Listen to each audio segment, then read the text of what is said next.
রাসূল। এজন্য শাইরে বলতেছে খোদা তোমায় ডাকছে জানি না, ডাকার মতো ডাকলে খোদা কেমনে শুনে না। বাদশাহ সাহেবের কথা আপনারা শুনেছেন শেষ।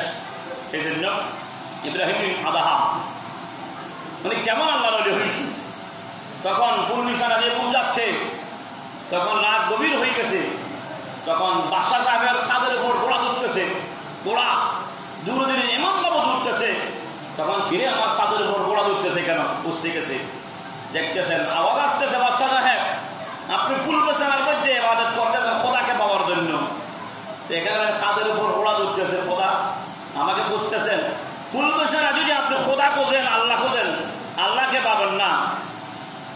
সেই জন্য আমরা ফুল বিছানা বেশি মহব্বত করি, আমরা পোশাক যেটা আরাম বিছানা এটা মহব্বত করি। আল্লাহর আউলিয়া کرام এই আরাম বিছানাকে ত্যাগ করেছে, যেখানের মধ্যে খানা বেশি মজা হয়েছে, খানার মধ্যে এমন এমন বুজুর্গান দিন খানে ঢেলে দিয়েছে কেন, আল্লাহর রোজু থেকে আল্লাহর মহব্বত থেকে যেন খানার প্রতি যেন মহব্বতটা বৃদ্ধি না হয়, যেন আল্লাহর মহব্বতটা এগিয়ে থাকে, খানার মধ্যে খানে ঢেলে দিয়েছে সুবহানাল্লাহ।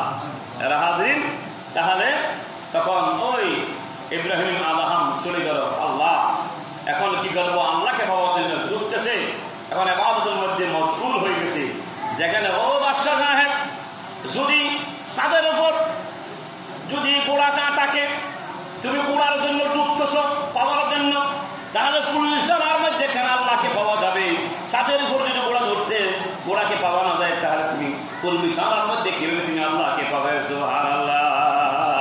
তখন ইব্রাহিম আদাহাম অবাক জেনে দেওয়ানো হয়ে গেছে। আমরা তো এখন কি দুনিয়ার জন্য পাগল,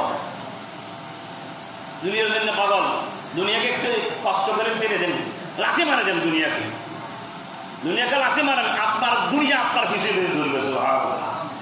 দেখবেন একদিন খোদাকে যখন আপনি ডাকতে ডাকতে আল্লাহ পর্যন্ত পৌঁছে যাবেন, আপনার রিজিক আপনার জন্য দৌড়বে, রিজিকের কারণে আমরা দৌড়ি রিজিকের খুশিতে, কিন্তু রিজিকের মালিকের জন্য আমরা দৌড়ি না বিদে আজকে আমাদের এই কষ্ট।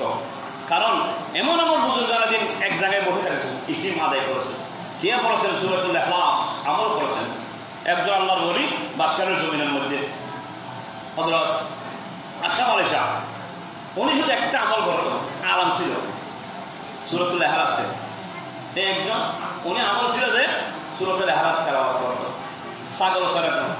একজন মানুষ যারা বাংলা শিক্ষিত না, হুজুরকে আমি মোটে বলতেছি না, গোপন রাখলাম, হেয়া মনে করে এভাবে চেন দিয়েছে, টান দিয়েছে জুব্বা, হেমলে বলে, তখন ওই জুব্বাটা ওখানে ওকে ওর হাতে থেকে গেছে, গেঞ্জি ছিল গরমের মধ্যে লঙ্গি ছিল, ওইটা বাদ দিয়ে আমি আর আজকে থেকে জুব্বা করবো না, পাঞ্জাবি করবো না, টুপিও দিব না, কি করবো, তখন তরিকতের কাজ করে, তখন উনি বলতেছেন আমি তরিকতের কাজ আমি চালাই, তখন উনি কাজ নিয়ে নিলেন।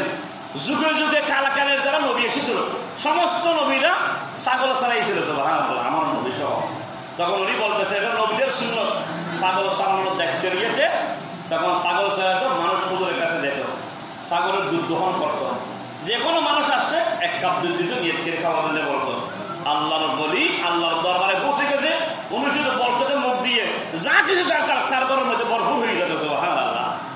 একদিন একজন ব্যক্তি হুজুরের কাঁঠাল, বর্তমান বছর আছে কাঁঠালের বছর, মুনিয়াত করছে এই কাঁঠাল যদি আমার গাছের মধ্যে ধরে বারবার নষ্ট হয়ে যায়, কাঁঠালটি আমি কি করবো, হুজুরের জন্য বড় কাঁঠালটি আমি হুজুরের জন্য দিয়ে দিব।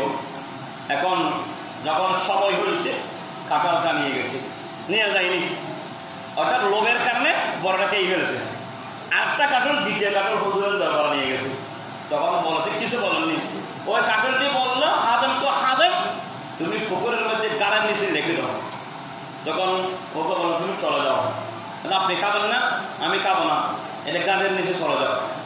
তখন উনি তো বুঝতে পারছে দোষটি হুজুরে বলেনি, এক বছর পর অতিবাহিত হয়ে গেছে, আবার নিয়ত করছে আমি ভুল করেছি, আমার আগামী বছর কাঁঠালের মধ্যে প্রথম কাঁঠাল যেটা হবে সেটা হুজুরের দরবারের মধ্যে নিয়ে যাবো সুবহানাল্লাহ।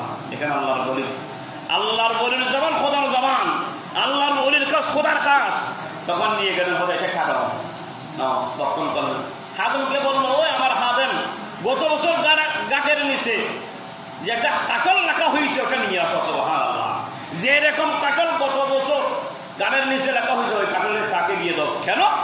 ওই কাঠল যে বলতেছে হুজুর ওই আমার সাগরিক তুমি নিয়ত করেছিলে, আমি আজকে বলতেছি প্রথম কাঁঠাল দিয়ে আমাকে দেওয়ার জন্য লোভের কারণে তোমরা খেয়ে ফেলেছ।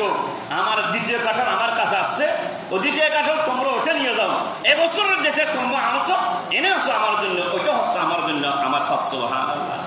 আমি বলতে চাচ্ছি লোভ এমন একটি জিনিস, দেখেন মান্নত করেছেন, মান্নত পূরণ করা ওয়াজিব, মনে রাখবেন। মান্নত করাটা কোথায়? ঘরের মধ্যে, কাঠের গাছের মধ্যে, আল্লাহর ওলির ঘরের মধ্যে বসে আছে। আল্লাহকে রাজি করেছে বিদায় তাদের জমানে তাদের হাতে যেটা করে সেটা আল্লাহ দরবারে কবুল হয়ে যায়। সুবহানাল্লাহ।